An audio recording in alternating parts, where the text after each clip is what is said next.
छत्तीसगढ़ के पूर्व मंत्री अमरजीत भगत ने बिलासपुर दौरे के दौरान भाजपा सरकार पर जमकर निशाना साधा। उन्होंने प्रदेश में चुनाव की निष्पक्षता को लेकर सवाल उठाए और आरोप लगाया कि भाजपा सरकार तानाशाही रवैया पर उतर आई है। भगत ने कहा कि भाजपा को अपनी हार का डर सता रहा है, इसलिए कांग्रेस नेताओं के कार्यक्रमों को बाधित किया जा रहा है। उन्होंने कहा कि निष्पक्ष चुनाव सुनिश्चित करने के लिए ऐसे अधिकारियों पर कड़ी से कड़ी कार्यवाही होनी चाहिए जो भाजपा के इशारों पर नाच रहे हैं। भगत ने प्रदेश में कानून व्यवस्था की बिगड़ती स्थिति का भी मुद्दा उठाया। उन्होंने कहा कि किसान अपने धान की बिक्री और भुगतान के लिए परेशान है, लेकिन भाजपा सरकार उनकी समस्याओं का समाधान करने में पूरी तरह से असफल साबित हुई है। उन्होंने भाजपा द्वारा किए जा रहे विकास के दावों को खोखला करार देते हुए कहा कि जमीनी हकीकत इससे बिल्कुल अलग है। अब कांग्रेस नेता प्रतिपक्ष के बयान पर क्या हुई है प्रतिक्रिया, कैसे किया है भाजपा ने पलटवार, करेंगे सभी जानकारी आपसे साझा। नाम हमारा आशीष गुप्ता और आप देखना शुरू कर चुके हैं INS 24/7 डिजिटल।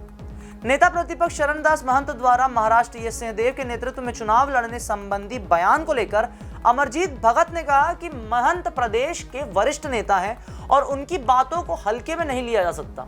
उन्होंने यह भी कहा कि यदि महंत ने ऐसा कुछ बयान दिया है तो यह संभवतः हाईकमान के निर्देश और इशारों पर ही हुआ होगा। भगत ने जोर देकर कहा कि कांग्रेस के भीतर नेतृत्व को लेकर जो भी फैसला लिया जाएगा उसे पूरी पार्टी को स्वीकार करना होगा। उन्होंने इस बात पर भी जोर दिया कि कांग्रेस पूरी एकजुटता के साथ चुनाव लड़ेगी और किसी भी तरह के आंतरिक मतभेद को सार्वजनिक रूप से निपटाने का प्रयास नहीं किया जाएगा।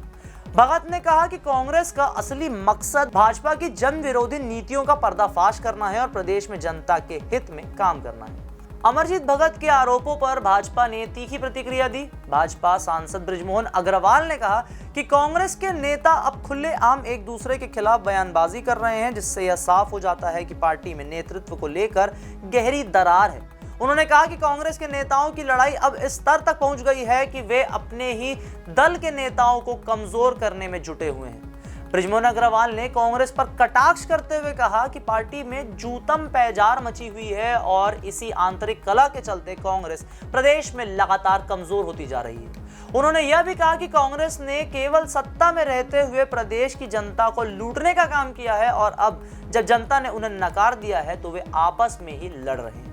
कांग्रेस के भीतर नेतृत्व को लेकर उठे सवालों के बीच भाजपा ने एक नया मुद्दा खड़ा कर दिया है। बृजमोहन अग्रवाल ने अमरजीत भगत के बयान का हवाला देते हुए कहा कि पहले कांग्रेस को यह तय करना चाहिए कि पार्टी में असली आदिवासी नेता कौन है, दीपक बैज या अमरजीत भगत। उन्होंने कहा कि कांग्रेस के नेता खुद को आदिवासियों का सबसे बड़ा हितैषी साबित करने में जुटे हैं, लेकिन सच्चाई यह है कि पार्टी ने हमेशा आदिवासियों के हक की अनदेखी की है। उन्होंने कांग्रेस पर तंज कसते हुए कहा कि पार्टी अब केवल दिखावे की राजनीति कर रही है और अपने भीतर की गुटबाजी से ही जूझ रही है। भाजपा ने दावा किया है कि कांग्रेस में जारी आंतरिक घमासान आने वाले चुनावों में उसकी हार का कारण बनेगा।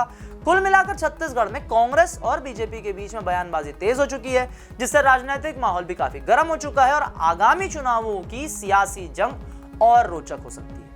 तो ये थे छत्तीसगढ़ में आने वाले नगरीय निकाय पंचायत चुनाव को लेकर बड़े अपडेट्स। राजनीतिक माहौल कैसा है इसके बारे में जानकारी। वीडियो अगर आपको पसंद आए तो उसे लाइक करें, शेयर करें, अपने दोस्तों को अवेयर करें और चैनल को फॉलो सब्सक्राइब करना ना भूलें।